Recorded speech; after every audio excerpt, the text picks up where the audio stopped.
أعوذ بالله من الشيطان الرجيم بسم الله الرحمن الرحيم الحمد لله رب العالمين والصلاة والسلام على أشرف الأنبياء والمرسلين وعلى آله وصحبه أجمعين رب اشرح لي صدري ويسر لي أمري واحلل عقدة من لساني يفقهوا قولي السلام عليكم ورحمة الله وبركاته.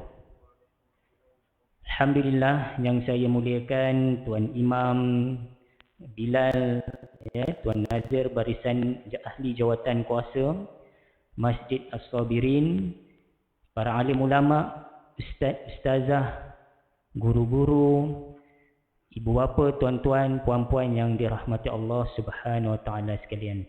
Jadi alhamdulillah, yang pertamanya kita memanjatkan kesyukuran kepada Allah Subhanahu Wa Taala dengan keizinannya dan juga kekuatan dan kesihatan yang diberikan kepada kita pada malam ini, dapat kita bersama sekali lagi untuk mendirikan solat fardu maghrib secara berjemaah, dan sebentar lagi insya-Allah kita akan mendirikan solat fardu isyak pun juga secara berjemaah. Salah satu nikmat yang Allah bagi untuk menghimpunkan kita. Dah tentulah bersama dengan sahabat-sahabat dan seterusnya, untuk sedikit sebanyak di dalam ruang yang ada, kita berkongsi satu ilmu, satu pengetahuan yang mana pada malam ini insya-Allah di kesempatan yang ada akan saya bawakan, iaitu keistimewaan Islam, iaitu ciri-ciri keistimewaan Islam, supaya kita nampak betapa indahnya Islam ini, betapa istimewanya Islam ini berbanding dengan agama-agama lain, khususnya agama-agama yang hanyalah berlandaskan kepada ciptaan manusia semata-mata. Jadi bila sebut tentang keistimewaan Islam, yang mana para alim ulama kita telah menggariskan kepada 8 keistimewaan Islam yang insya-Allah di kesempatan yang ada ini saya sedikit sebanyak saya kongsikan, untuk kita lihat betapa indahnya dah, cantik dah, istimewanya Islam ini, cukup sempurnanya, malah membawa kepada istimewa itu tadi. Baik, yang pertamanya istimewanya Islam ini kerana adanya Rabbaniyah. Ini konsep yang pertama. Kenapa Islam ini dikira sebagai istimewa? Kerana adanya konsep Rabbani, ataupun kita panggil sebagai Rabbaniyah. Yang mana membawa maksud ketuhanan. Sebab ada segelintir agama-agama di luar sana yang tak ada Tuhan, hanya berlandaskan kepada fahaman falsafah mereka, pegangan, iaitu yang mereka cipta berdasarkan kepada teori-teori, maka diorang jadikan sebagai satu peraturan agama. Walhal benda itu belum tentu lagi seistimewa ataupun sesempurna yang ada pada agama kita. Tetapi agama kita Islam, Allah jadikan yang mana ianya mempunyai Tuhan, iaitu Allah itu tadi. Islam adalah agama yang datang daripada Allah, yang mana merupakan agama yang wahyu, yang bersih daripada campur tangan manusia. Jadi bezalah dengan agama-agama lain yang kadang-kadang diorang cipta itu tadi berdasarkan fahaman diorang nak cari rasa benda ni tak elok buat. Jadi dibuatlah satu peraturan. Jadi adalah yang mengikut. Kadang-kadang benda tu tak berapa sesuai dan kadang-kadang tak kena pun dengan kehidupan kita. Itu beza dia tadi. Dalil yang mengatakan Rabbaniyah ni ataupun ketuhanannya agama Islam ni yang mempunyai Tuhan, seperti mana yang Allah sebut, Allah berfirman dalam surah Al-Imran, iaitu a'udzubillahi minasyaitonirrajim, ma kana li basharin ay yu'tiyahul kitab wal hukma wan nubuwah thumma yaqula linnas kunu ibadan limin dunillah walakin kunu rabbaniyun bima kuntum tuallimun alkitaba wa bima kuntum tadrusun. Dalil daripada surah Al-Imran yang bermaksud tidak wajar bagi seseorang manusia yang Allah berikan kepadanya Alkitab, maksudnya satu petunjuk, satu rujukan panduan kita, iaitu Al-Quran, hikmah dan kenabian. Lalu dia berkata kepada manusia, hendaklah kamu menjadi penyembah-penyembahku, bukan penyembah Allah. Jadi Allah nak bagi tahu kepada kita, adakah wajar yang mana Allah dah bagi dah satu panduan, Allah turunkan lagi hikmah, Allah turunkan lagi, maksudnya perantaraan malaikat Jibril kepada Nabi kita Muhammad sallallahu alaihi wasallam, tapi ada lagi yang tak nak ikut. Jadi satu pertanyaan supaya kita berfikir betapa dah sempurna dah Allah datangkan agama ni sebagai panduan dalam kehidupan kita. Jadi kenapa ada Rabbaniyah nak bagi tahu kepada kita Islam adalah agama yang diwahyukan oleh Allah. Maksud kata bukan agama yang Nabi kita buat. Kan kita tengok apa yang orang kafir Quraisy kata, yang kata ini semua datangnya daripada ciptaan engkau. Seolah-olah nak beritahu Nabi Muhammad yang mencipta agama Islam tu. Walhal jelas menunjukkan bahawa dalil pun jelas dah mengatakan bahawa iaitu Islam ini datangnya daripada Allah Subhanahu Wa Taala. Kemudian nak bagi tahu juga kita bahawa dengan Rabbani ini juga Islam dan seluruh makhluk merupakan hak kepunyaan Allah. Tak ada benda yang dalam dunia ni yang kita boleh claim. Kita kata aku punya. Kan? Sebab satu hari nanti apa juga yang ada pada kita, anak yang kita sayang, isteri yang kita cintai, semua itu akan kita tinggalkan. Akan insya-Allah akan dipertemukan lagi lah di syurga nanti. Cuma nak bagi tahu tiada yang kekal bersama kita. Harta yang kita usahakan, yang kita pulun untuk dapatkan pun satu hari nanti dia akan jatuh ke tangan pewaris-pewaris kita. Jadi nak bagi tahu tiada benda yang kekal, melainkan semuanya itu tadi adalah kepunyaan Allah Subhanahu Wa Taala. Kemudian nak bagi tahu juga dengan Rabbaniyah ni, yang mana konsep ketuhanan ni nak bagi tahu Allah lah yang memberi peraturan hidup. Kan? Allah datangkan agama, kemudian Allah datangkan peraturan-peraturan hidup dalam kehidupan kita. Kenapa nak kena ada peraturan? Kalau tak ada peraturan tak boleh ke? Contoh kan, kalau kita tengok seperti mana orang-orang di barat, mereka bebas untuk bersama dengan mana-mana pasangan, bertukar-tukar pasangan, makan dan minum tak kira lah, halal ke haram ke, semua diorang boleh sebat. Maksudnya diorang boleh makan lah. Tapi kita ada peraturan. Nak bagi tahu peraturan yang Allah turunkan ini sebagai satu panduan supaya kita tidak tersasar dalam landasan perjalanan kehidupan kita itu tadi. Iaitu yang pertama, Rabbaniyah. Konsep kita panggil sebagai istimewanya Islam ni yang pertama. Baik, yang kedua, selain daripada Islam ini mempunyai Tuhan, iaitu Allah, istimewa dah tadi yang pertama berbanding dengan agama lain. Yang keduanya, istimewanya Islam ini juga kerana ianya bersifat tabat. Tabat dalam bahasa Arab. Bahasa Melayu membawa maksud tetap. Tetap ni apa? Iaitu tetap dan teguh ataupun segala dasar yang telah digariskan oleh Allah Subhanahu Wa Taala, sama ada daripada dalam Al-Quran, daripada As-Sunnah, tidak boleh dan tidak akan berubah hinggalah kepada hari kiamat. Berbeza kalau kita tengok dengan agama lain. Contoh seperti mana agama-agama penganut agama Kristian, kalau kita tengok yang asal daripada kitab Injil tu tadi, dah disebut dah akan lahirnya Nabi akhir zaman. Kan akan adanya kemunculan Nabi Muhammad sallallahu alaihi wasallam. Jadi apa yang mereka buat? Mereka seleweng, mereka tukar dalil-dalil yang ada menyuruh ke arah kebaikan, benda yang dilarang mereka modify lah, supaya tak ada pun benda-benda tu yang menampakkan supaya ke arah agama yang terakhir, iaitu agama Islam tu tadi. Jadi bezanya dengan kita, Islam tetap daripada zaman Nabi Muhammad sallallahu alaihi wasallam, apa yang diwahyukan daripada wahyu pertama sampailah kepada Nabi kita wafat, itulah yang disambung kepada para sahabat, para tabi'in, tabi'in, sampailah kepada kita para alim ulama, dan sampailah ke zaman kita sekarang ni.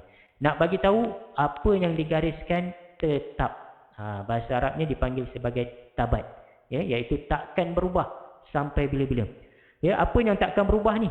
Ini yang kita nak tengok daripada keistimewaan yang kedua ni. Yang mana disebut daripada dalil surah Al-Kafirun, ada menyebut tentang agama kita ni tak boleh campur aduk dengan agama lain. Saya baca terjemahnya, dan di mana disebut, dan aku tidak akan beribadat secara kamu beribadat, dan kamu pula tidak mahu beribadat secara aku beribadat. Bagi kamu agama kamu, dan bagi aku agamaku. Qul ya ayyuhal kafirun, itulah Ya, dalil itu tadi. Nak bagi tahu, kita tak boleh nak campur adukkan elemen-elemen agama lain masuk ke dalam agama kita. Kita dah ada dah ketetapan yang Allah dah susunkan itu tadi. Jadi perkara yang tetap, yang takkan berubah, antaranya apa? Iaitu yang pertamanya akidah. Yang ini tak boleh.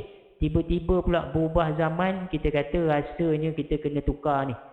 Contoh tak boleh. Jadi bersoal dengan akidah, keimanan 6 rukun iman tu bermula dengan percaya kepada Allah sampailah kepada percaya kepada qada dan qadar, yang itu ketetapan yang tidak boleh diubah.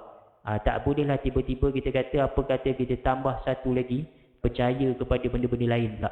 Yang itu dilarang dalam Islam, dan kalaulah berlaku boleh menyebabkan tergelincir iman itu tadi.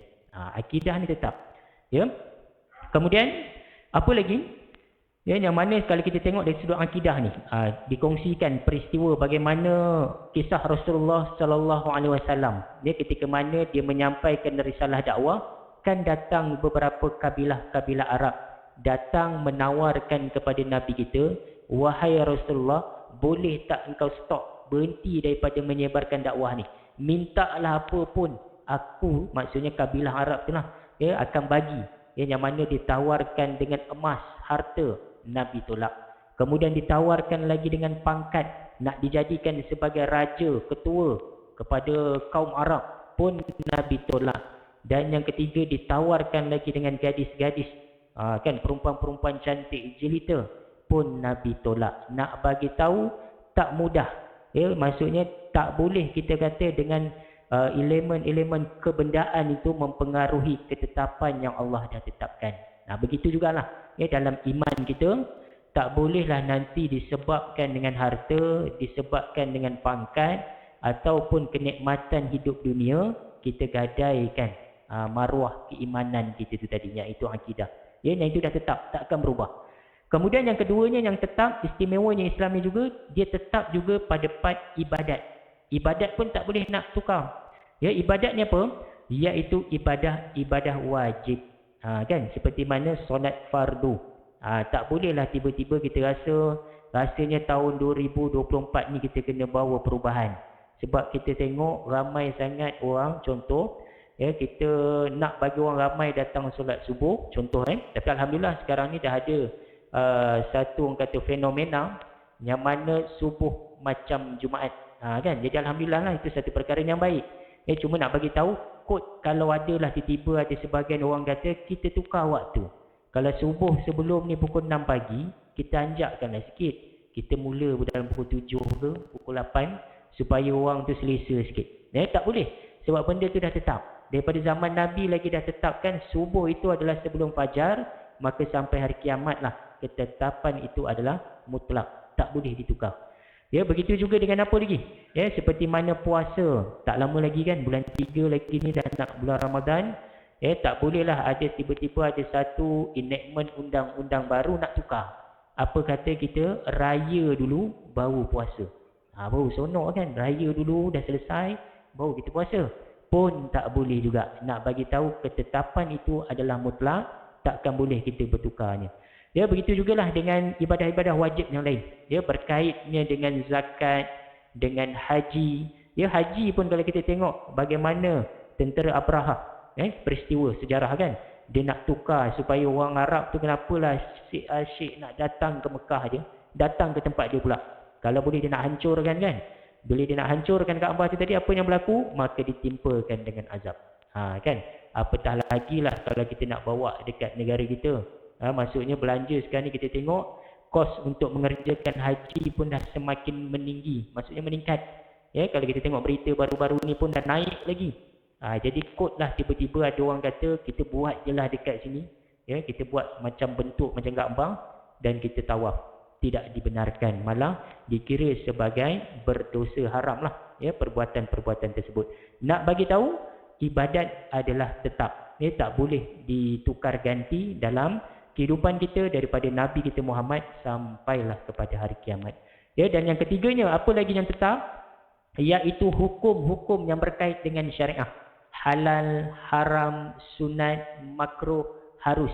Yang itu pun adalah tetap, tak boleh ditukar. Tak bolehlah kita mengharamkan yang halal ataupun menghalalkan yang haram. Ini tak boleh. Itu dah tetap. Dapat ya? Jadi inilah istimewanya yang kedua tu tadi, iaitu Islam ini bersifat tetap. Berbeza dengan agama lain macam saya kata tadi, diorang boleh tukar. Agak-agak macam tak berapa okey, diorang boleh adjust. Ya, kita tengok berapa jenis versi-versi kitab-kitab keluaran-keluaran agama-agama lain yang dah di-revise. Kita panggil revise ni maksudnya ditambah baik kononnya. Walhal kitab Al-Quran tu dah memang lengkap dah. Tak perlu dah nak kita edit, nak ditambah baik dah. Istimewanya ketetapan yang ada dalam agama kita tu tadi. Baik, yang ketiganya, istimewanya Islam ini juga kerana pertama tadi Rabbaniyah, iaitu adanya ketuhanan. Yang keduanya tadi yang saya sebut tabat, iaitu tetap. Dan istimewanya Islam yang ketiga adalah murunah. Murunah ni dalam bahasa Arab. Ya, dalam bahasa Melayu iaitu anjal. Anjal. Biasa dengar perkataan anjal kan? Anjal ni apa? Anjal ni maksudnya iaitu boleh berubah. Tadi kata tetap. Macam mana pula boleh berubah? Yang ni kita kena faham. Ya, anjal ini yang dikatakan di sini iaitu berubah mengikut kesesuaian, namun masih tetap atas prinsip asasnya. Contoh, kalau tuan-tuan, ibu ayah, kalau pernah tengok orang kolam renang lah, kolam renang yang ada papan anjal tu kan. Biasanya kalau orang nak terjun, dia akan naik dekat papan anjal tu. Apa yang dia akan buat? Dia akan berdiri dekat ujung papan anjal tu. Dan kemudian dia akan tekan sikit lah bagi supaya boleh lentur. Dah agak cantik lenturan tu, baru dia orang terjun. Kan? Jadi adakah papan anjal tu akan ikut sekali terjun? Tak ada, tak pernah lagi. Tak pernah lagi kita tengok orang terjun dengan papan-papan tu sekali ikut masuk ke bawah. Tak ada. Biasanya papan tu akan tetap pada asasnya tadi. Dia cuma boleh lentur je. Lepas kita dah terjun, dah lama sikit, dalam seminit dua, dia akan kekal lah kembali kepada bentuk asalnya itu tadi.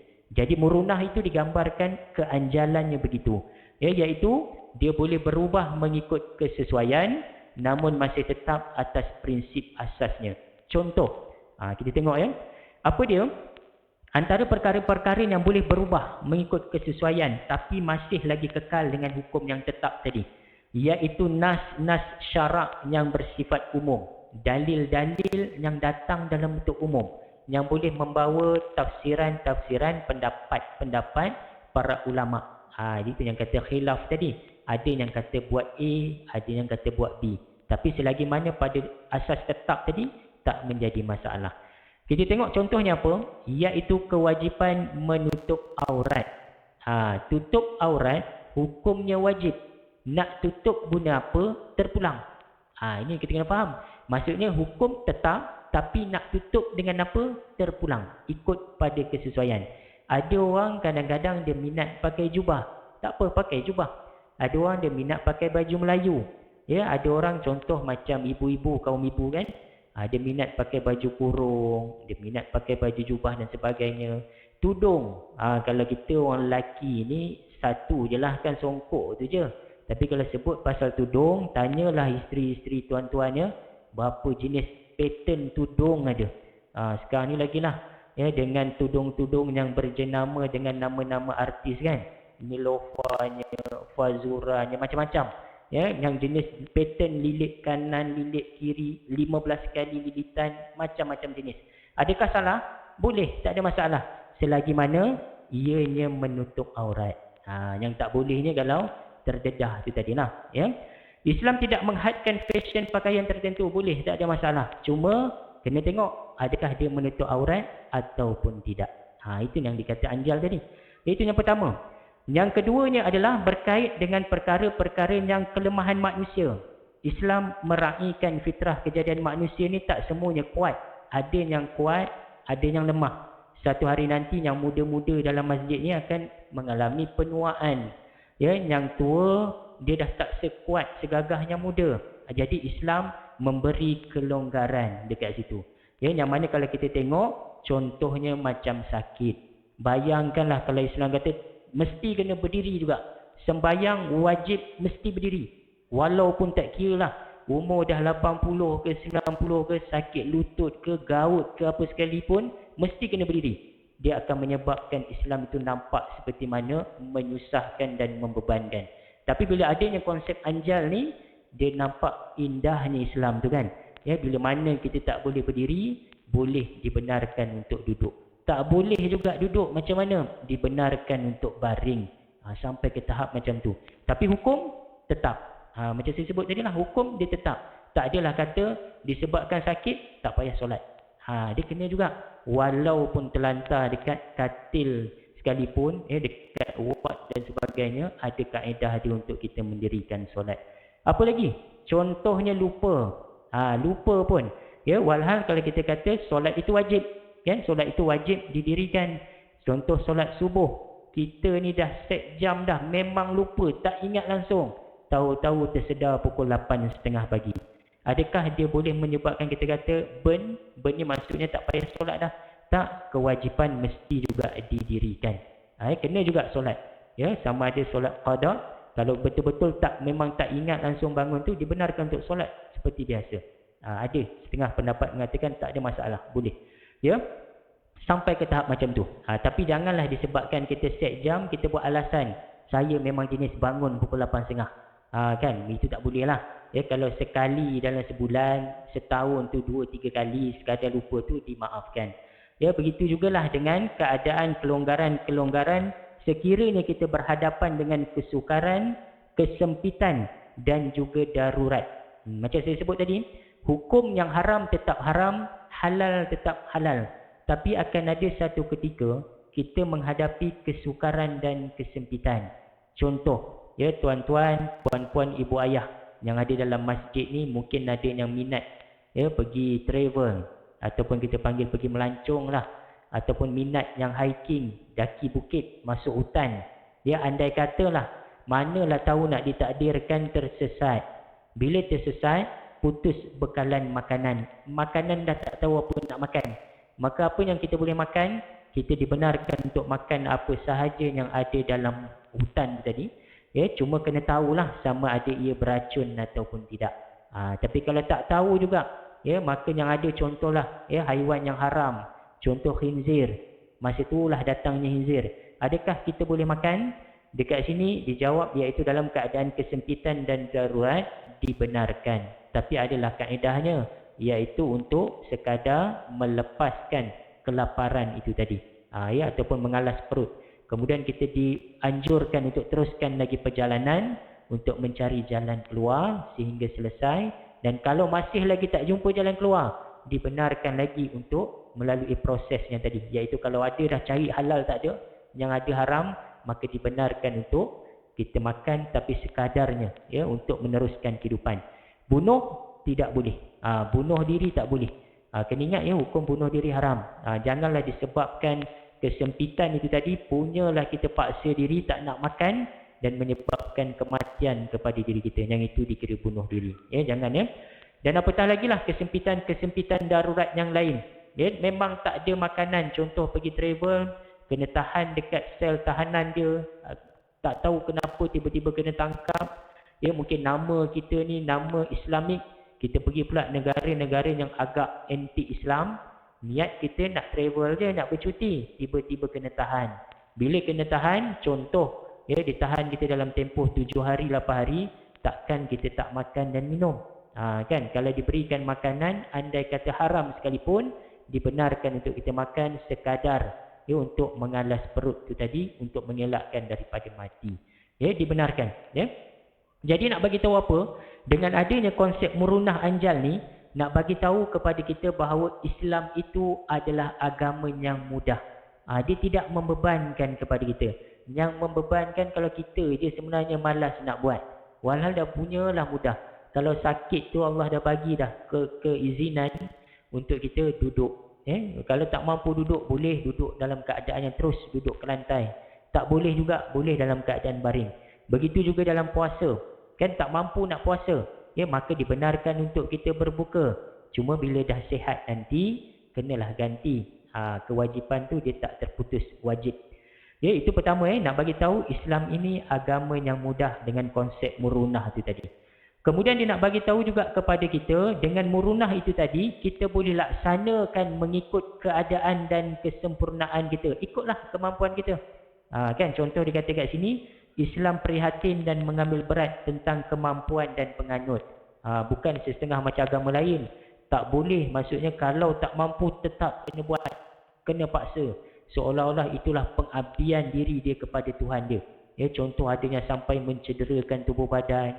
Ya, ada penganut ajaran-ajaran agama tertentu yang mesti kena lukakan badan dia sebagai simbolik yang mana dia betul-betul menyerahkan dirinya kepada Tuhan. Itu kita tak ada dalam Islam, dia tak ada sampai ke tahap yang menyeksa begitu. Kemudian nak bagi tahu juga, dalam melaksanakan ibadah adalah mengikut kemampuan kita. Tak mampu tak apa, ada solusi yang kedua yang kita boleh buat. Dan kemudian Islam menggalakkan umatnya berusaha dan bekerja bersungguh-sungguh dan tidak meninggalkan kewajipan yang lain. Yang pentingnya yang fardu ni lah. Ya, supaya janganlah sampai disebabkan kita kononnya tak mampu, kita dah tak nak buat. Ambillah yang sekadar yang wajib tu tadi, supaya dapat melepaskan kita daripada meninggalkan perkara kewajipan. Janganlah disebabkan rasa macam solat ni 4 rakaat, ya, kita pun rasa berat dan kita pun tengah sakit, kita anggap tak payahlah solat. Tak boleh, kena juga. Kemudian kita tengok yang keempat, istimewanya Islam ni juga kerana ianya bersifat waqi'iyah. Tadi kita dah tengok rabbaniyah, kita dah tengok tabat, kita dah tengok murunah. Yang keempat dipanggil sebagai waqi'iyah. Dalam bahasa Arab lah. Bahasa Melayu disebut sebagai realistik. Nampak real. Ya, iaitu Islam sebagai agama yang sempurna dan menyeluruh sudah tentu tidak akan terlaksana dengan hanya berlandaskan teori semata-mata. Sebab ada sebahagian agama, dia hanya daripada sudut bacaan saja. Praktiknya tak ada. Kadang-kadang kalau dia orang buat dosa, hujung minggu boleh dia pergi dekat rumah ibadat dia, dia boleh bayar dosa-dosa yang dia lakukan. Dah cukup bayar, settle lah, selesai. Itu fahaman mereka. Tapi Islam tidak. Kita kena ada praktikalnya. Membuktikan. Kalau kita kata kita taat pada Allah, jadi apa perbuatan praktikal yang kita boleh buat? Kita akan solat, bangun malam, baca Quran, puasa. Semua itu praktik. Menunjukkan betapa dekat realnya agama kita ni berbanding dengan agama lain. Ya, jadi waqi'iyah ni dikata apa? Praktikal. Ada tanggungjawab. Yang lelaki yang mana diamanahkan mencari nafkah. Praktikalnya kita kena bekerja. Yang wanita kalau ikut lumrahnya kena menjaga tanggungjawab sebagai seorang ibu, ya. Maka ada kaedah dia. Semua itu dah disusun cantik dah. Cuma kita je sama ada nak buat ataupun tidak. Kemudian dengan praktikal ni juga dia dapat menyelesaikan masalah. Contoh, kalau kita ditimpa dengan musibah, maka Islam datangkan solusi jalan macam mana nak menyelesaikannya. Ya, bukan macam setengah agama, contohnya golongan etis yang tak percaya langsung dengan Tuhan.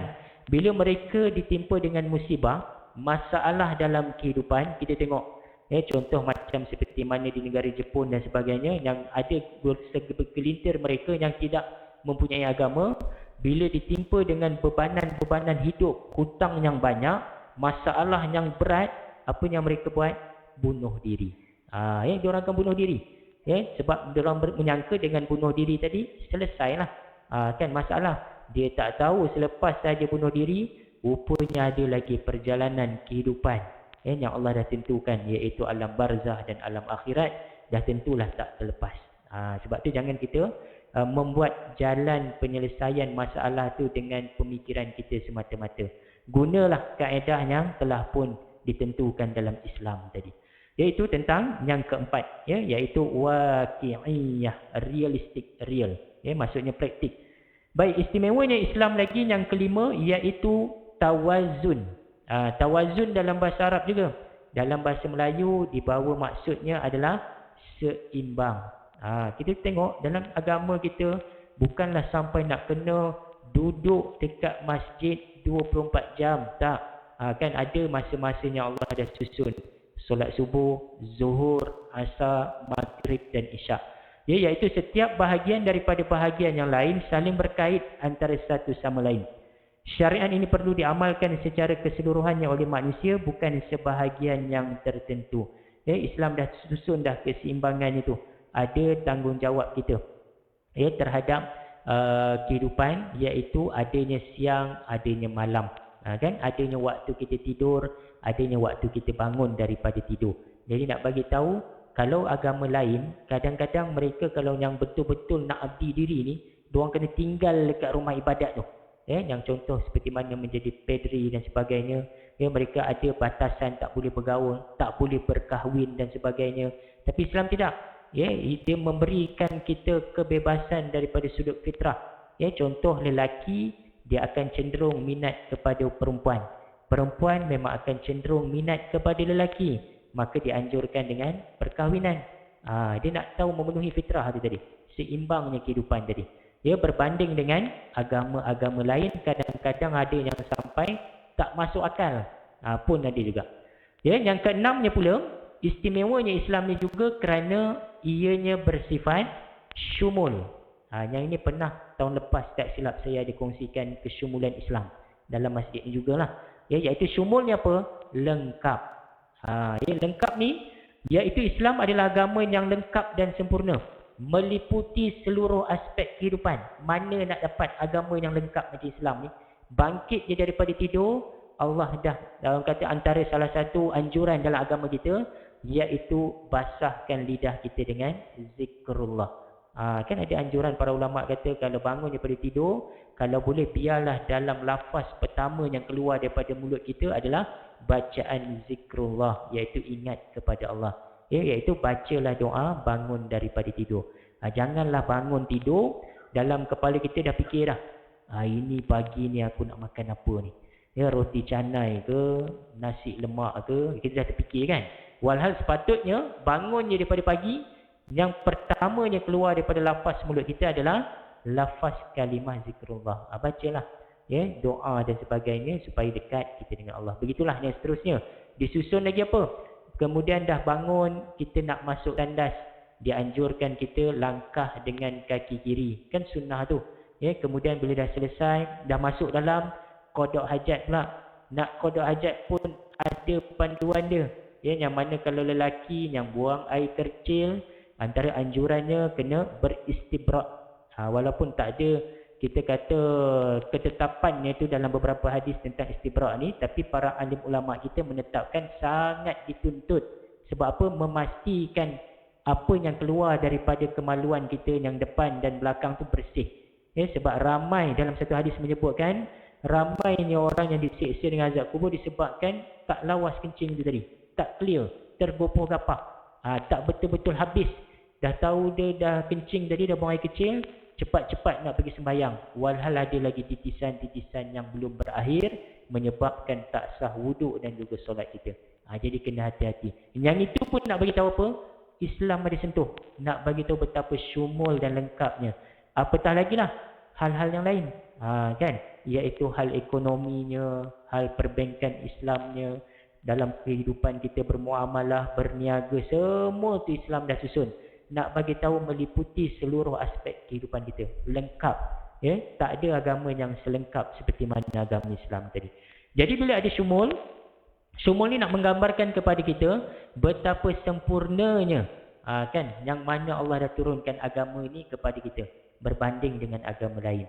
Dan betapa kesempurnaan itu hanyalah milik Allah. Maka Allah turunkan agama yang sempurna juga untuk kita amalkan. Dan dia nak bagi tahu juga dengan syumul itu tadi, semua makhluk yang hidup di dunia ini terikat dengan masa, tempat dan ruang tertentu. Itu yang ada solat subuhnya, zuhur, asar, maghrib, isyak. Nak supaya kita ni ingat Allah selalu. Bayangkanlah kalau solat hanyalah satu saja subuh, dah tentulah yang hari yang seterusnya itu kita akan habiskan dengan pulun kerja 24 jam. Tapi bila ada susunan yang cantik ni, setiap masa tu ada ingat kita pada Allah, ada ingat kita pada agama kita. Dan malam tu dianjurkan lagi dengan amalan sunat, iaitu solat 1/3 malam, yang mana sangat dituntut untuk kita tunaikan solat sunat, tahajudnya, solat sunat hajat dan sebagainya. Supaya apa? Ada kitaran kehidupan kita itu dekat dengan agama. Baik, seterusnya sikit lagi. Yang seterusnya adalah yang ketujuh. Islam ni istimewanya juga yang ketujuh kerana ianya bersifat alamiah, ataupun dalam bahasa moden dipanggil sarwa jagat. Apa tu sarwa jagat? Iaitu diturunkan meliputi seluruh alam. Dia bukan agama yang hanya untuk orang-orang tertentu, tidak. Kalau sebelum daripada agama Islam, ada sebahagian agama hanya untuk kaum umat Nabi tertentu saja. Tapi Islam untuk seluruh alam. Kalau tuan pergi sampai ke planet Marikh, pergilah naik sampai ke bulan pun, kewajipan yang Islam dituntut ni tetap kita kena buat. Maksudnya apa? Sesuatu kaum tidak diturunkan agama kita ni hanya untuk kaum-kaum tertentu, tidak. Walaupun diturunkan kepada Nabi kita Muhammad daripada kaum bangsa Arab, tapi terpakai juga sampailah kepada negara-negara Afrika, sampailah ke Jepun sekalipun, ke mana juga kita ada berada di pelosok dunia, terpakai agama Islam ni tadi. Yang mana nak bagi tahu tidak kepada suatu tempat, suatu kaum ataupun di tempat-tempat yang tertentu. Seluruh alam lah. Nak bagi tahu apa? Hikmah daripada alamiah. Seluruh alam ni nak bagi tahu kepada kita kedudukan manusia sebagai sebaik-baik kejadian. Tiada manusia yang sempurna, semua baik. Kan tak ada katalah bila mana Islam ni turun kepada kaum bangsa Arab, nak kata kaum bangsa Arab je mulia. Habis kita ni yang orang Melayu, yang mengenal agama Islam, adakah tidak dipandang oleh Allah? Tidak. Kan Nabi sebut, yang mana Allah telah pun menyebut dalam satu firman-Nya yang kata, yang Allah lihat adalah orang yang bertakwa. Tak kiralah dia besar gemuk macam mana pun, dia daripada keturunan kulit hitam macam mana sekalipun, ataupun putih macam mana sekalipun, handsome macam mana sekalipun, bukan itulah yang menjadi ukuran, tetapi adalah di sisi Allah adalah takwa tadi. Kemudian nak bagi tahu apa lagi? Dengan alamiah ini juga nak menunjukkan kepada kita nilai keadilan Islam itu bersifat sejagat. Maksudnya kalau kita menjalankan undang-undang Islam, tak kira di mana pun tempat, dia wajib dilaksanakan. Cuma sekarang ni kita terikatlah dengan enactment peraturan yang tubuh kerajaan negeri dan juga negara kita. Cuma nak bagi tahu, seandainya diberi ruang dan peluang, memang adalah satu kewajipan untuk kita menjalankan undang-undang Islam itu. Tidak kira berada di mana sekalipun. Tidak kepada negara Arab saja, di seluruh pelosok dunia. Janji ianya Islam wajib. Maksudnya keadilan tu meliputi seluruh. Dan juga Islam sentiasa menegakkan kebenaran dan mencegah kemungkaran. Nak bagi tahu alamiah tadi lah.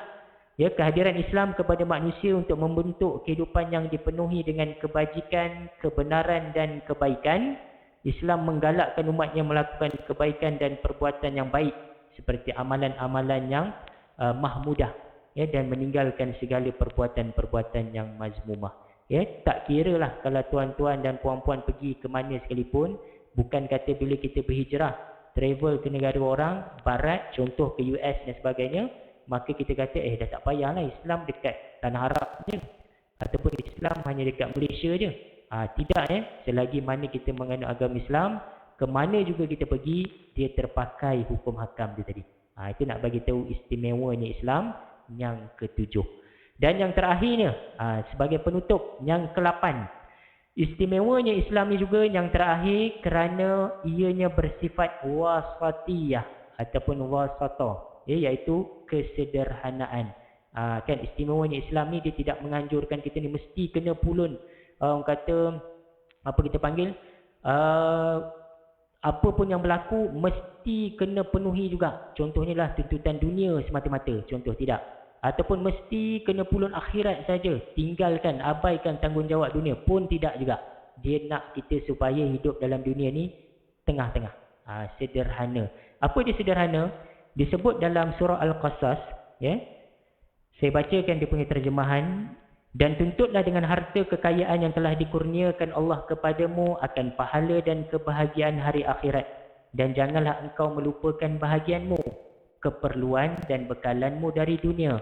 Maksudnya kata di sini, dalam kita mengerjakan ibadah, janganlah sampai kita lupa tentang hal ehwal tanggungjawab kita di dunia. Yang mana dikata di sini, dan berbuat baiklah kepada hamba Allah, sebagaimana Allah berbuat baik kepadamu dengan pemberian nikmat yang melimpah-limpah. Ya Allah dah bagi dah macam-macam nikmat. Dan janganlah engkau melakukan kerosakan di muka bumi. Sesungguhnya Allah tidak suka kepada orang-orang yang membuat sebarang kerosakan. Nak bagi tahu kepada kita, Islam ini menganjurkan kesederhanaan dalam kehidupan. Ya, yang mana kerjalah bersungguh-sungguh, tak ada masalah. Sebab ramai orang yang kadang-kadang dia salah faham, mesti kena 24 jam duduk di masjid. Kadang-kadang ada kata, abang tak nak kerja dah. Dia kahwin dah kan, dia suruh isteri dia je kerja. Dengan alasan dia nak tumpu, penuhkan kehidupan dia dengan ibadat saja. Tiap-tiap hari berwirid beribu-ribu. Baca Quran, solat sunat. Bagus, Alhamdulillah tak ada masalah. Cuma masalahnya bila dia meninggalkan langsung urusan dunia, tanggungjawab tu tadi.